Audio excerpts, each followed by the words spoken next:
Guys, nagbabalik po kami. Yan po sila, naglalakad po ng mga tita ko.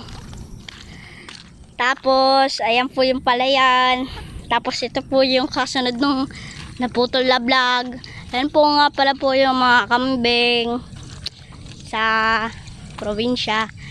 Tsaka papunta naman po doon. Doon po sa may, yan po doon sa may papunta po doon na doon pa po yung iba. Kasamahan na yan siguro.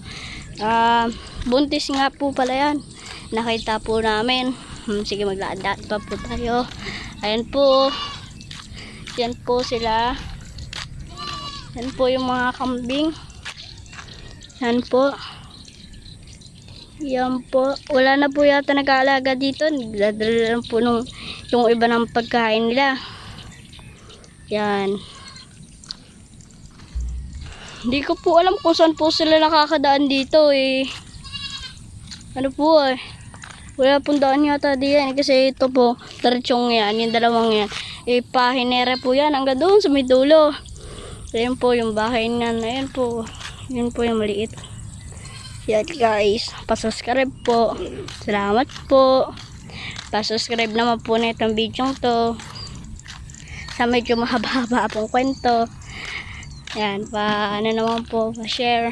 At subscribe na po din. Salamat po. Maraming salamat po. God bless.